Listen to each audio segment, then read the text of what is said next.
بسم اللہ الرحمن الرحیم۔ مرد کی پسلی سے عورت کو بنا کے اللہ تعالیٰ نے مرد کو اپنی اس حکمت کا اشارہ دیا کہ میں نے اس عورت کی تخلیق فرشتوں کی لائی مٹی سے نہیں کی، میں نے اسے تمہارے جسم کے حصے سے اس لیے نکالا کہ عورت کا تقدس اور پردہ قائم رہے۔ فرشتوں کو بھی خبر نہ ہونے پائی کہ زمین میں لائی ہوئی کس مٹی سے عورت کی تخلیق ہوئی، یعنی عورت کے تقدس کی حد تو دیکھیں کہ فرشتوں سے بھی اس کی بناوٹ کا پردہ لازمی قرار دیا گیا، اور پہلی عورت اس مرد کی پسلی سے نکلی جس کی وہ منکوحہ کہلائی گئی۔ اب بات آتی ہے پسلی کی۔ عورت پسلی سے ہی کیوں نکلی؟ کیا ٹیڑھا پن وہیں سے ملا؟ نہیں، یہاں بھی حکمت سے خالی بات نہیں ہے۔ انسانی جسم میں دل اور بہت سے نازک حصے پسلی کے پیچھے چھپے ہوئے ہیں، یعنی پسلی ایک ڈھال ہے۔ ان نازک حصوں کے لیے تو اللہ تعالیٰ نے عورت کو پسلی سے نکالا کہ یہ نہیں بتایا عورت میں ٹیڑھا پن ہے، بلکہ اس عورت کو پسلی کی تخلیق کر کے یہ بات سمجھا دی کہ عورت وقت پڑنے پر ڈھال بھی بن سکتی ہے۔ حضور پاک صلی اللہ علیہ وآلہ وسلم نے فرمایا، صحابی کی محفل میں جلوہ فرما تھے کہ ایک شخص حاضر ہوا اور عرض کرنے لگا، یا رسول اللہ صلی اللہ علیہ وآلہ وسلم، کوئی ایسا مومن بھی ہے جو جہنم میں رہے گا؟ حضور پاک صلی اللہ علیہ وسلم نے ارشاد فرمایا، ہاں، ایک شخص ایسا ہوگا جو جہنم کی گہرائی میں 1000 سال رہے گا اور مسلسل اونچی آواز میں پکارتا رہے گا، یا حانون یا مانون۔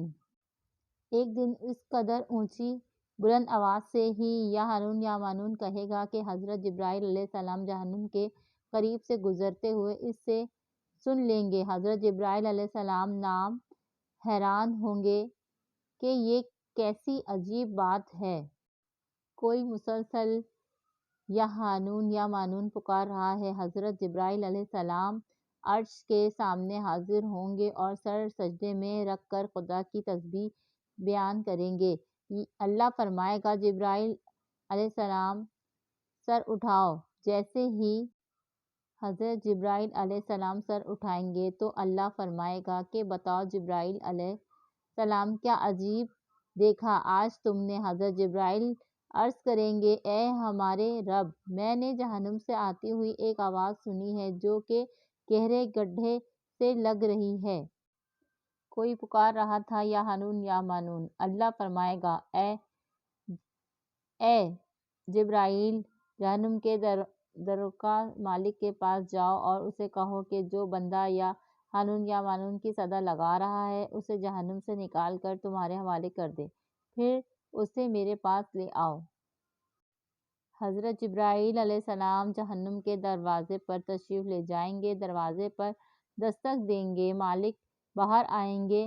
حضرت جبرائیل علیہ السلام انہیں اللہ پاک کا حکم سنائیں گے، حکم سن کر مالک جہنم کے اندر جائیں گے۔ حضرت محمد صلی اللہ علیہ وآلہ وسلم نے فرمایا، جیسے ماں اپنے بچے کو پہچانتی ہے، مالک ایسے جہنم کو پہچانتے ہیں۔ اس کے باوجود آپ یا حانون یا مانون جان کہنے والے شخص کو تلاش نہیں کر پائیں گے، باہر تشریف لائیں گے۔ حضرت جبرائیل علیہ السلام عرض کریں گے، اے جبرائیل، جہنم نے گہرا سانس لیا ہے، اس لیے کون سی چیز پتھر، کون سی چیز لوہا اور کون انسان ہے، اس کی پہچان نہیں ہو رہی۔ حضرت جبرائیل علیہ السلام پھر اللہ کی بارگاہ میں سجدہ کریں گے۔ اللہ ارشاد فرمائے گا، اے جبرائیل، سر اٹھاؤ، تم یا نون یا مانون کہنے والے کو کیوں نہیں لائے؟ جبرائیل عرض کریں گے، مولا، دورقہ جہنم مالک کے معذرت کر لی ہے، کہتے ہیں جہنم نے گہری سانس لی ہے، اس وجہ سے پتھر، لوہے اور انسان کے درمیان کوئی فرق نہیں بچا ہے، تو یہ سب جل کر کوئلہ بن چکے ہیں، کسی چیز کی پہچان نہیں ہو پا رہی ہے۔ اللہ فرمائے گا، جبرائیل، مالک سے کہو میرا بندہ جہنم کے فلاں گڑھے میں فلاں کونے میں اس حالت میں پڑا ہوا ہے۔ حضرت جبرائیل جہنم کے دروازے پر جائیں گے اور حضرت مالک کو یا ہانون یا مانون ان کو پکارنے والے کا پتہ بتائیں گے۔ حضرت مالک جہنم کے اندر جائیں گے اور دیکھیں گے ایک شخص ہے، اس کے پاؤں اور اس کی پیشانی کے ساتھ اور اس کے ہاتھ گردن کے ساتھ بندھے ہوئے ہیں، اور جہنم کے سانپ بچھو جو اس کے ساتھ لپٹے ہوئے ہیں۔ حضرت مالک اس کی زنجیریں توڑیں گے اور جہنم سے نکال کر حضرت جبرائیل علیہ السلام کے حوالے کر دیں گے۔ حضرت جبرائیل علیہ السلام اسے عرش الہی کے سامنے لے کر حاضر ہوں گے، سر سجدے میں رکھیں گے۔ اللہ پاک فرمائے گا جبرائیل سر اٹھاؤ۔ جبرائیل علیہ السلام سر اٹھائیں گے۔ اب اللہ پاک اس بندے سے فرمائے گا، اے بندے، میں نے تیری بہترین تخلیق نہیں کی تھی؟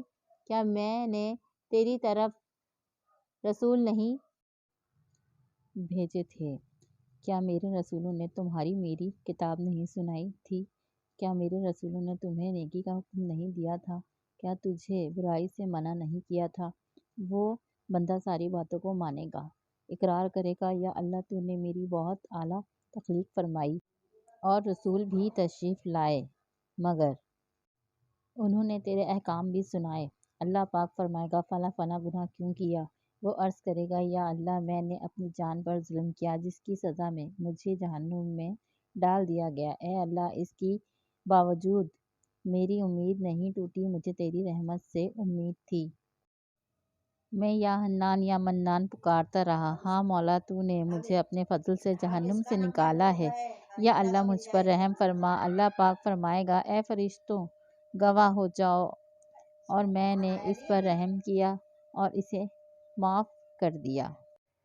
ناظرین، آئیں اپنا اپنا محاسبہ کرتے ہیں۔ کیا ہم میں کوئی ایسا ہے کہ جو کہہ سکے کہ میں اپنے ایمان کا حساب کر سکتا ہوں؟ اپنی اپنی گرہبانوں میں نظر ڈالیں، کوئی ایسی خوبی جس پر ہمیں یقین ہو کہ ہمیں دوزخ میں نہیں ڈالا جائے گا۔ ہزاروں سال کی عبادتیں بھی رد ہوتی دیکھی گئی ہیں، تو بس اللہ سے دعا کرتے ہیں کہ اے اللہ، ہم جانتے ہیں کہ اگر ہمارے ایمان کا سخت حساب لیا گیا تو یقیناً ہم نہیں بچ پائیں گے، ہم بے حد گنہگار ہیں، لیکن اے اللہ پاک، ہم تیری رحمت کا سوال کرتے ہیں، ہم سے حساب اپنے عدل و انصاف پر نہ لینا، بلکہ ہم پر اپنی رحمت اور عطا کا سایہ رکھنا۔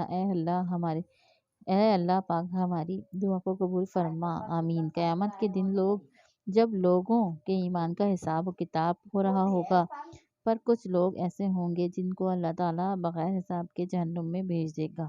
صحابہ اکرام رضوان اللہ علیہم اجمعین، میں نے عرض کی یا رسول اللہ صلی اللہ علیہ وسلم، وہ کون لوگ ہوں گے؟ نبی کریم صلی اللہ علیہ وسلم نے فرمایا، ظالم حکمران اور تاجر جو جھوٹ بولتا ہو، وہ بوڑھا شخص جو زنا کرتا ہو۔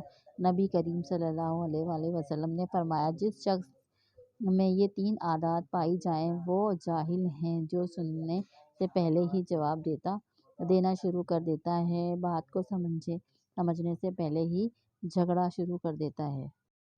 اللہ پاک ہم سب کو نیک عمل کرنے کی توفیق عطا فرمائے، آمین۔ مزید ہماری کہانیوں کو سننے کے لیے ہمارے اس چینل کو لائک کیجیے اور سبسکرائب کیجیے۔ اگلی کہانی لے کے پھر حاضر ہوں گی، تب تک کے لیے اللہ حافظ۔